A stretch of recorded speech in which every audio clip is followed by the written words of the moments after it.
So maayong gabi day sa tanang Pilipino, Luzon, Visayas, Mindanao, or pati na tong mga OFW. So kani day siya na video dili niingon na para lang sa tuang former President Rodrigo Roa Duterte. Kanina video gibuhat ko ni para sa tanang Pilipino. Oo, dili ko politiko pagkatao, dili sad ko abogado, o labaw sa tanan, dili ko sweet ko sa tanang paghitabo sa Pilipinas. Pero sa kuang nakita karon, grabe yun kagubot ang politiko ug ang Pilipinas. Karon pa jud ko naka-experience og ginani. So ako lang pangutana, ang Pilipinas wala ba tay kaugaling, wala ba tay saktong balaod or justice system na muhatol sa Pilipino?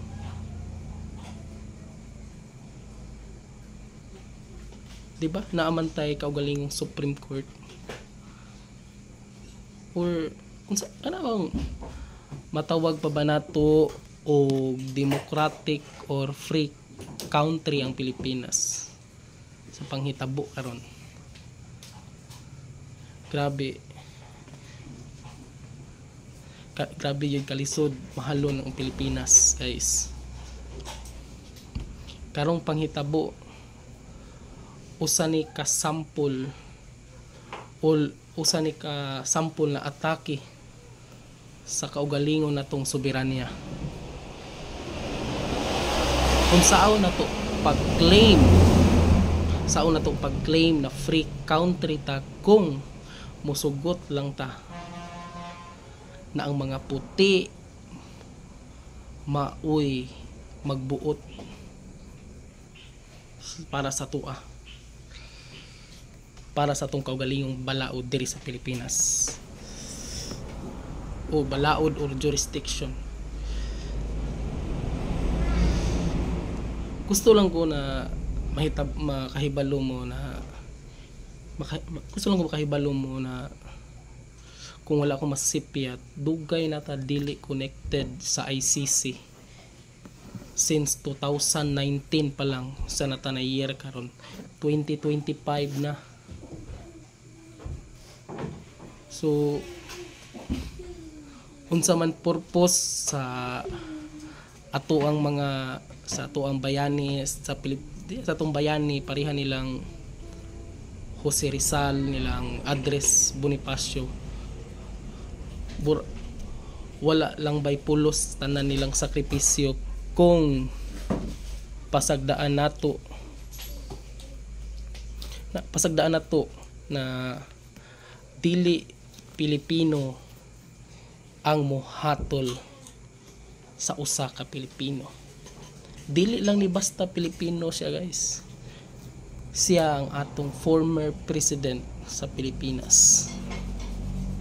Not only president, grabe siyang accomplishment during sa iyang termino. Peaceful kaayo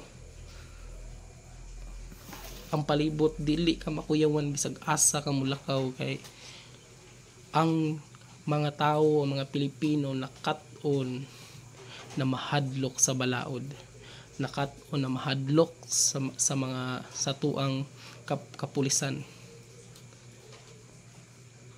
Pero karon, grabe yung mga false information na makita na to sa social media. Di na gid kasaligan ng social media, guys. Kung ako lagi pasultihon, di na gid kasaligan ng social media. Bias kayong social media karon. Kamo ra man gid sa tanang social media, kamo ra gid unta ang amo ang source sa tanan. Pero mas mutuo pa mi sa mga vlogger karon na maoy kasagaran maoy na ay saktong impormasyon ay hatag sa mua. Imagine guys, ang atong former president, he is already 80 years old this coming March 28, 2025. Tapos ginana lang sa tuang kuan karon, sa ginana lang iyang sitwasyon. Asa man nato, unsa may basihan nga nung kinahanglan nato hatulan siya ginana, na wala man siya laing gibuhat kundi para lang sa mga Pilipino. We have our own Supreme Court nganong didto pa man sa laing nasod. Grabe. President, ikaw lang gyud ang presidente na ako ang nahibalan, or ikaw lang ang president na gimahal pag-ayo sa mga Pilipino. Tatay, laban lang diha.